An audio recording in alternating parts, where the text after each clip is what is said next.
Hey everyone, welcome to our last session. Whew, last one. We made it. Our last session on worship with Pastor Shane. And this is Amy. Yes. It's been really great. Yeah. It's been so good learning about the different ways to worship, Yeah. the different meanings of worship. We're really kind of discovering what it really means, right? Totally. And what it practically looks like in our lives every day. Yeah. So for the last week, what are we talking about? This is the last one we're talking about. And so we're talking about the idea of offering. We're talking about, when we come to the Lord, when we worship Him, we need to bring something to Him. That this isn't about what we get, it's about what we give. Okay. Right? And so that's a bit, that's not necessarily how we always look at it. But if we look in the Bible, one of the first things that we read in the Bible in Genesis chapter 4 is about Cain and Abel. They decide to bring an offering to the Lord. And so Abel brings an offering to the Lord and Cain brings an offering to the Lord. And then Cain gets all jealous of Abel. And then, it's a kind of a crazy story. But what we see here is that one of the first expressions towards God is that Cain and Abel are bringing an offering to the Lord. In the course of time, verse 3, it says, Cain brought some fruits of the soil as an offering to the Lord, but Abel brought fat portions of some of the firstborn of his flock, and the Lord looked on favor of Abel and his offering, but on Cain and his offering he did not look with favor. And so Cain was angry and his face was downcast. And so, look, that's a whole story in itself, but what it shows us is that one of the first expressions is, I'm giving something to God. Offering something. Mm-hmm. And again, this wasn't leftover stuff. This was stuff that they had. It was their stuff. Yeah, that's important. Right? It's not like they went and found extra stuff. This was actually their stuff. So it felt like a sacrifice. It felt like, okay, this is taking away from what I get. Right. Yeah. And really, that's the idea of offering. And so when we look in the Bible and we see moments of worship and we see the word offering, really, that's what it's saying. It's like saying, okay, I'm giving of something that I have that I will no longer have because I am giving that to God in some way. So there's like that little sting, that little feeling of like, ooh, it feels like I would like to keep this and have this, but I'm giving it. And I'm choosing to give this. Because it's an act of saying, I'm putting God first in my life. I want to show God that his priorities are greater than my priorities, that the kingdom of God is greater than the kingdom of here on earth, and so I'm going to give. Yeah, so that action instead of feeling, again. Right, and so if we look in the Old Testament, that was a part of weekly life, right? That was a part of just their expression, was they would bring offerings to the Lord. So they would bring, first of all, they'd bring sin offerings, and so there was this system of if you made a mistake or if you sinned, then you had to bring an animal in order to sacrifice, because God was trying to teach them that if you sin, there's a cost, right? And so, if you sin, that there would be a cost, and so there's, that was kind of the system for it to be a deterrent for sin, right? Otherwise, there wouldn't be, right? Yeah. And so, but they also brought other offerings to the Lord, just to be able to say thanks, or just to be able to say, God, I appreciate what you're doing, and they would bring other offerings, and that was like a day-to-day, weekly thing. They would come to the synagogue and they would bring an offering. Wow, yeah. So not just I'm so sorry, but this is just because I'm thankful, and because I want to, because you're good. Mm-hmm. And so that was, sacrifice was just a part of. We have the fire behind us on purpose because this is what would happen. This was part of worship. Is that they would bring their offerings to the Lord and it would be sacrificed, and they would be burnt offerings to the Lord. They would bring a sin offering like Exodus 30:10. Once a year, Aaron would make atonement on the horns, and the annual atonement must be made with the blood of the atoning offering for generations to come. It is most holy to the Lord, right? And so it was this system of bringing something to God and on behalf of what He's done for us, really. Mm-hmm. And then Jesus was actually the ultimate offering.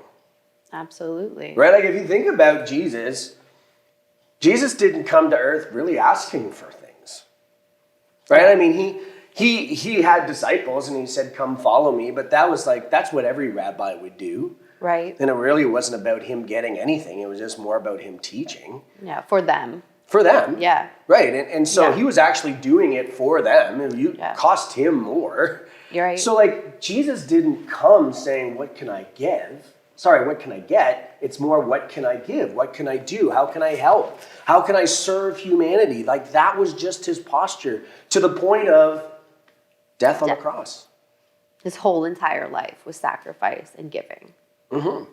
Yeah. And so it's not really that much of a stretch for us to realize if we want to model the life of Jesus, that our lives shouldn't just be about what we get. It should be, okay, what can I give? How can I contribute? How can I help others? What can I do? And like you said, it costs you something. It hurts a little. Well, yeah, and it's a completely backwards way of what the world is telling us to do, because it's always, okay, how do I feel? What's this going to do for me? How am I going to, what am I going to get out of it? And now this is like, okay, completely backwards. Yeah. And so we kind of have to change the way that we think. And so it does cost us something, and this is like personal decisions where like even in our lives at home saying, okay, I don't really feel like waking up early to pray. Like I don't really feel like I want to do that, but we are just like, no, but I love Jesus and I want to put him first. So I'm going to set my alarm and I'm going to get up and spend a few moments with the Lord. Or I don't really have the energy in order to do this. I don't really have the time in order to do this. Well, this is when we make the time, that's worship. Right. And ultimately it's for our benefit. Totally. But to make those choices to get up and do the things that are hard to do. Mm-hmm. Yeah. It's cost, right? It's cost. It takes time, right? Like it takes time to do things properly. And sometimes even, kind of costs money in order to kind of do what God is kind of calling us to do. Yeah. I mean, it's hard as a church, right? Like we're coming at it from a church context and like nobody likes, it doesn't feel like anybody likes people asking them for money. And like traditionally, if you've watched television and watch preachers online, that seems like they're always asking. Yeah. Right? They're always asking for money. They're always, can you give us this or can you give us that? And even sometimes when you come to church, you're just like, they're just going to ask me for money. Right? And so it's hard at times as a pastor because it feels somewhat self-serving for me to be like, well, this is what you should do. Right. And I'm sure that is hard because it is super hard. Yeah. Because I don't want people to feel guilty. Right. I'm not trying to guilt people into doing anything. We're not trying to say, okay, if you don't do this, you're going to hell. No, it's like, this is just how we worship. And this is biblical. This is from the very beginning. Mm-hmm. Right. Right, like even, Malachi chapter 3 talks about tithing and offerings and how God says, will a man rob God? Yet you rob me. And you ask, how do we rob you? And he says, in tithes and offerings. Right? And you're under a curse, the whole nation of you, because you're robbing me. Bring the whole tithe into the storehouse, that there may be food in my house. Test me, this says the Lord Almighty, and see if I won't throw the floodgates of heaven and pour out much blessing that you would not have room enough for it.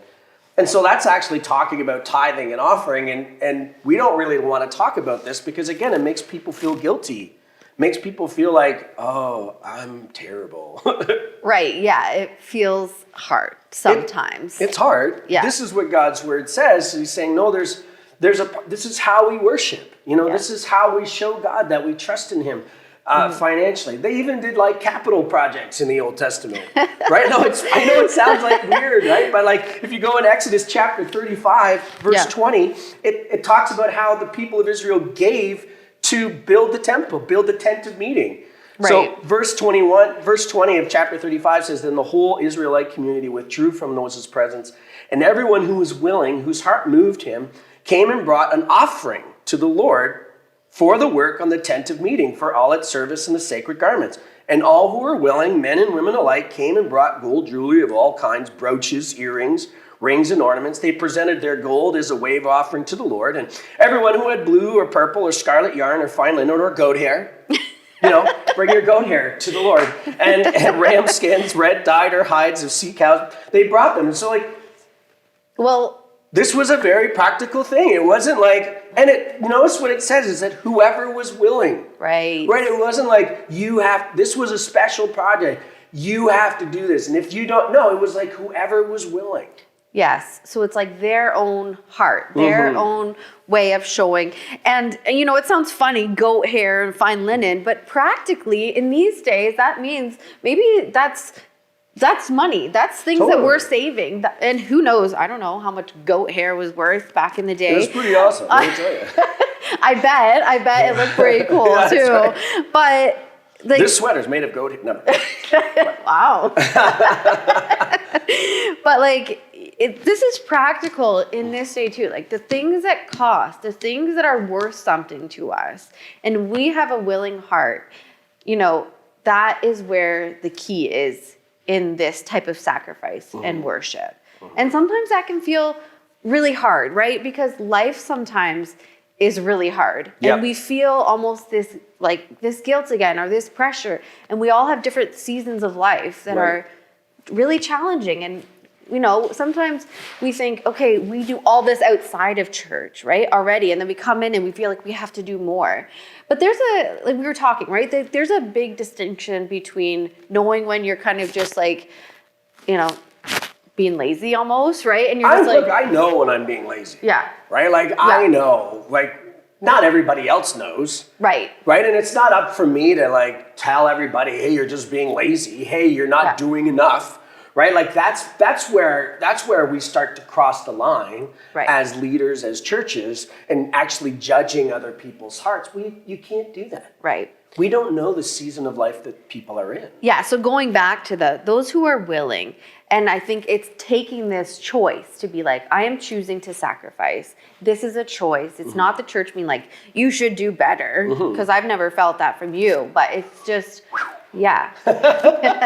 But it's important that, like, you know, we're not on the point of burnout, that we keep going, but we're also being careful that we're not just being lazy and making it easy and only doing what I feel like doing all the time. Well, lots of times I don't feel like coming to church either, you know, like, and I'm the pastor, you know, and like, that sounds wrong, right? You're just like, but like, again, this is overcoming this idea of feelings. And we've had this theme through all of our worship times, like, this isn't about how I feel at the moment. This is about what I believe, right? This is about what my faith tells me, and that I truly believe in Jesus, and I truly believe in God. And so I'm going to put him first, and so I'm going to worship. And so there are moments that I just like, man, I just don't feel like doing this right now.